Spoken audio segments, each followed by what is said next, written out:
of the issue of reparations. And here we have the champion of that particular thematic, and we all know that Ghana has been leading this cause of reparations for Africans and people of African descent. So we have the opportunity to hear it from the horse's mouth, so to speak. So Excellency, I hand over to you. Thank you, Madam. I address you today with a deep sense of history and responsibility. In February 2024, the Assembly of Heads of State and Government of the African Union adopted Decision 884, declaring 2025 as the Year of Justice for Africans and People of African Descent through reparations. Reparations for the transatlantic slave trade, colonialism, and apartheid were designated as a flagship priority of our union. In line with that decision, I was entrusted with the mandate to serve as African Union champion for reparations. This is not merely a title, it's a solemn obligation to pursue truth, recognition, and justice for our ancestors and for generations yet unborn. At the 80th session of the United Nations General Assembly in September 2025, I announced that Ghana would lead the effort to table a resolution declaring slavery and the transatlantic slave trade as the gravest crime against humanity. That commitment marked the beginning of a structured diplomatic and legal process. I directed the Minister of Foreign Affairs to establish a high-level committee to coordinate consultations, refine the legal framework, and prepare a draft text consistent with international law and diplomatic practice. Today, I'm pleased to report significant progress. The initiative is firmly grounded in international law. Slavery is prohibited under international law as a peremptory norm, a jus cogens principle from which no derogation is permitted. The resolution builds upon this legal foundation and rests on three pillars. First is historical accuracy. Second is legal defensibility. And third is continental and diaspora alignment. We've ensured that the text of this resolution reflects rigorous scholarship, moral clarity, and diplomatic credibility. Ghana has undertaken extensive consultations to strengthen the resolution. We've engaged with the ECOWAS, we've engaged with UNESCO, the Global Group of Experts on Reparations, the Pan-African Lawyers Union, academic institutions, the African Union Committee of Experts on Reparations, and the African Union Legal Experts Reference Group. We hosted the inaugural joint meeting of the African Union Committee of Experts on Reparations and the African Union Legal Experts Reference Group in Accra earlier this month to further refine the text of the resolution. We also began engagement with the diaspora at the Ghana Diaspora Summit held in December last year. This has been inclusive, deliberate, and consultative.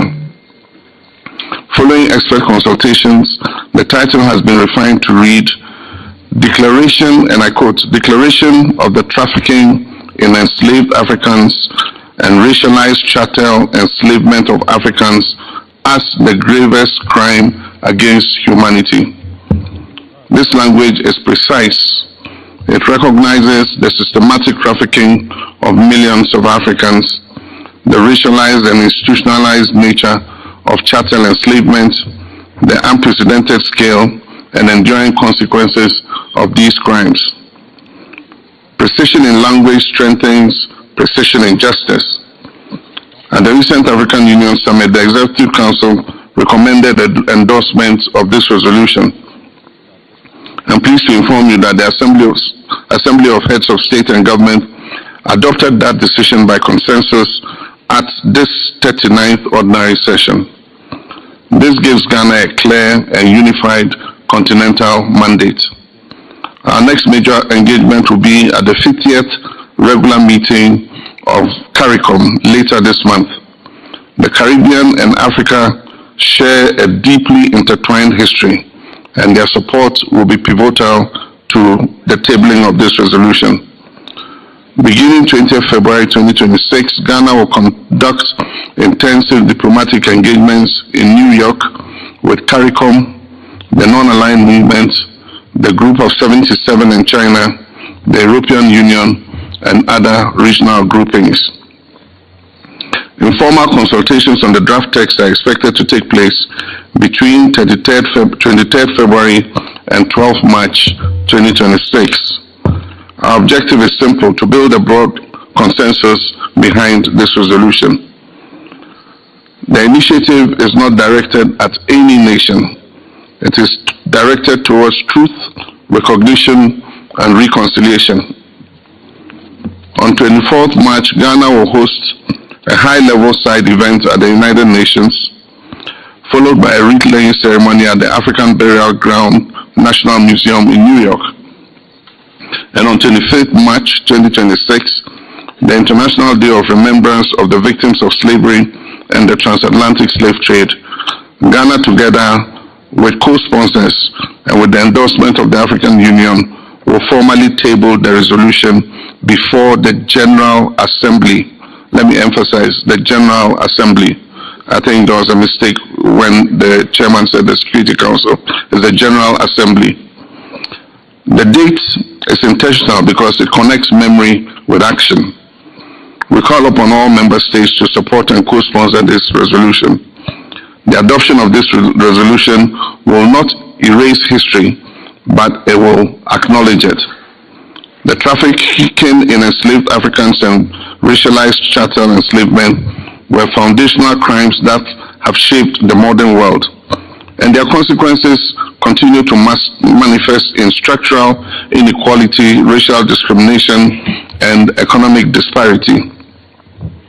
Recognition is not about division, it is about moral courage. Adoption of the resolution will not be the end. Following the adoption, Ghana will continue engagement with the United Nations Secretary General, the African Union Commission, relevant UN bodies, and interested member states. This is about a sustained dialogue on reparatory justice and healing. Distinguished ladies and gentlemen, this initiative presents us a historic opportunity, an opportunity to affirm the truth of our history, an opportunity to recognize the gravest injustice in human history, an opportunity to lay a stronger foundation for genuine reconciliation and equality.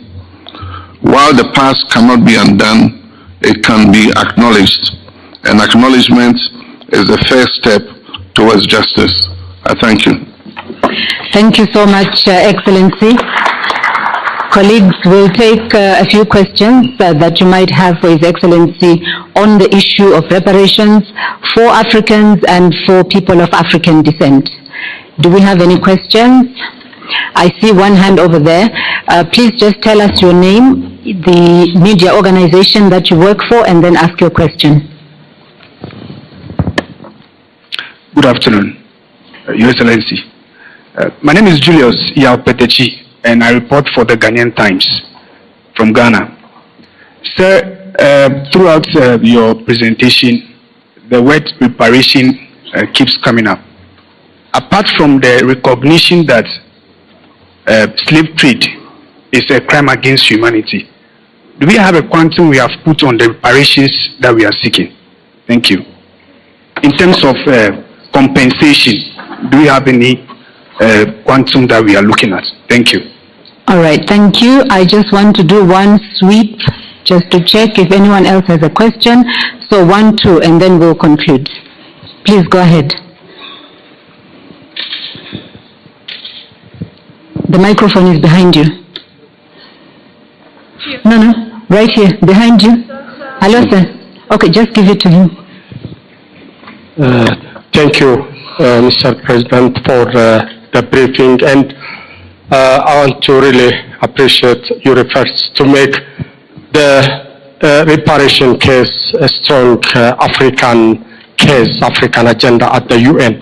My question is just AFRICOM summit has been held here in Addis, and there are a lot of discussions between the two bodies, the African and the AFRICOM countries.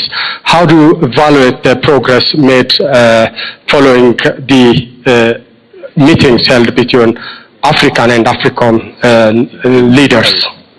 Thank you very much. Does it mean CARICOM? Do you mean CARICOM? Yeah, CARICOM, sorry. AFRICOM. All right. The African and CARICOM countries. Okay. All right. Let's go to the last question. Okay, thank you so much. It is a great milestone, especially for the declaration of your proposal.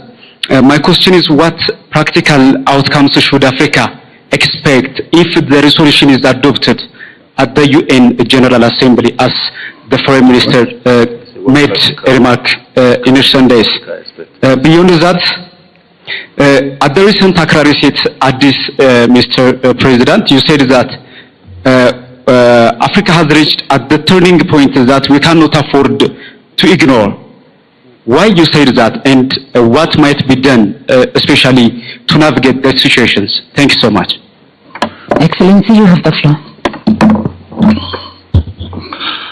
Thank you very much. The first step towards healing is truth. The truth about the story of the transatlantic slave trade must be told. And this resolution at the United Nations is the first step.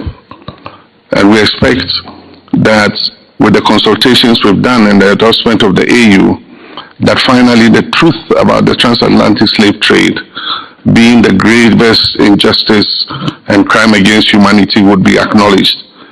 After that step, other issues will follow.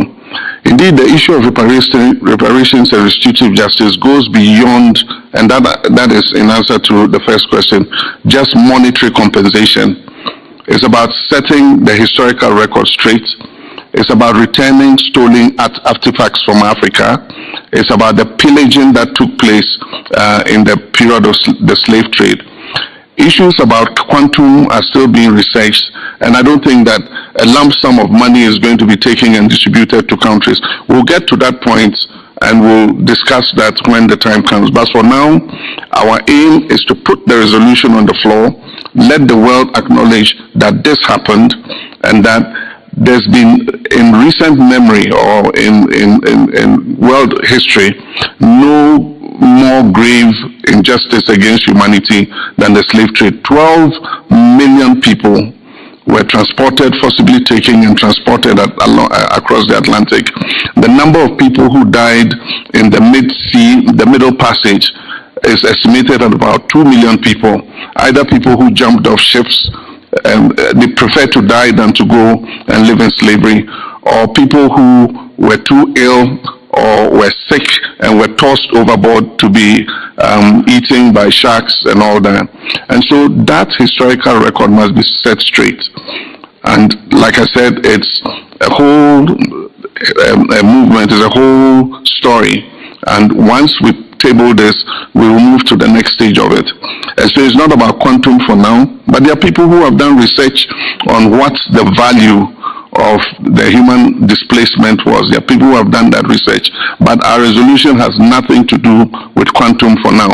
We'll cross that bridge when we get there. We have engaged CARICOM effectively, and I believe that I can say with confidence that today Africa and CARICOM are speaking with one voice. Indeed, the CARICOM 50th CARICOM Summit, as I said in my statement, is about to take place before the end of this month. And this issue of reparations and restitutive justice is going to be something on the agenda of that CARICOM meeting. But I can tell you that we've held adequate consultations with the leaders of the CARICOM nations, with the institutions in the CARICOM nations, and we're speaking with one voice on this matter.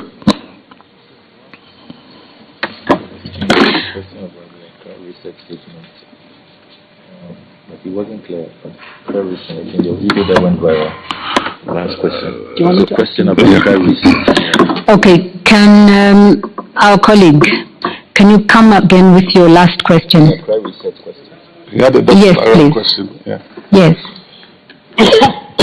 At the Accra Reset Addis reckoning event, you said that Africa has reached a turning point that we cannot afford to ignore. Why you said that, and what is expected from African nations, including the AU?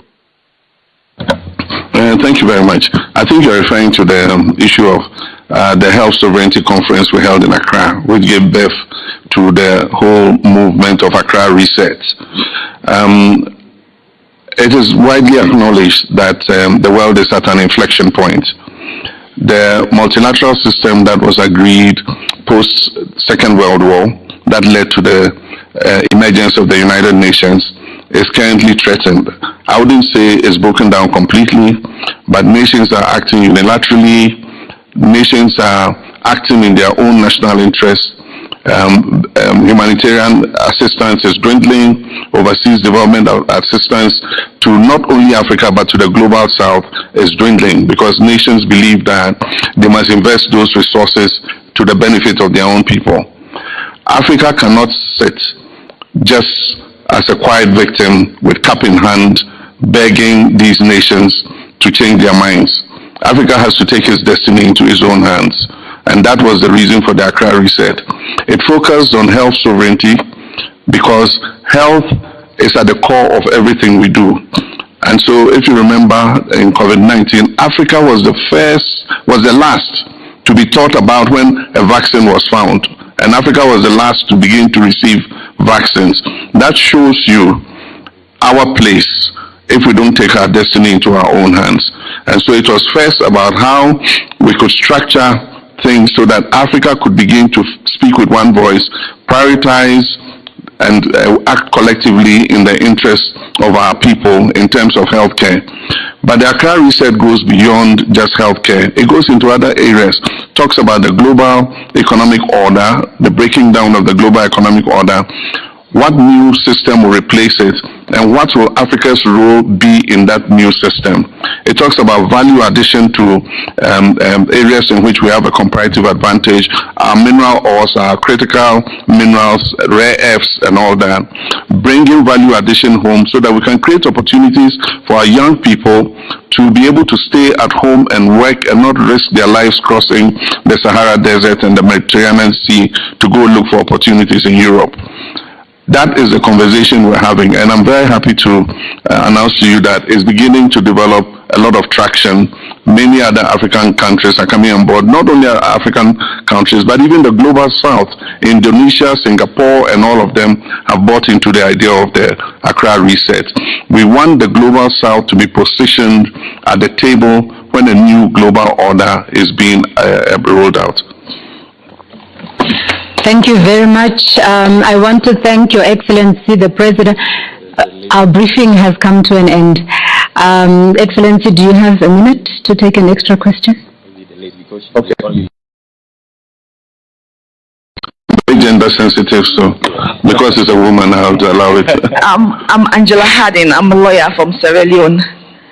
My question is, do the resolutions anticipate litigation in international courts or regional courts as part of its implementation? Litigation, international. Does it anticipate litigation, international courts? Are we ready for? Well, I think that we want to forge a broad consensus behind the idea of reparations and restitutive justice. But we don't rule out anything.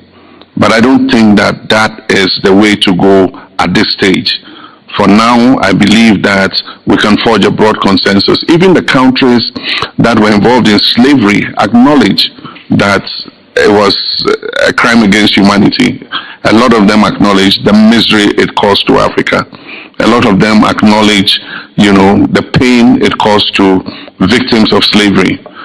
We need to, as a world, accept that history and have it recorded on the biggest platform that the world has, which is the UN General Assembly, to accept that this is our description of slavery. Thank you. Thank you very much, Excellency. Colleagues, I thank you very much for your attendance, your interest, and the questions that you have asked. Thank you again. We look forward to the next press briefing by Commissioner of Political Affairs, Peace and Security.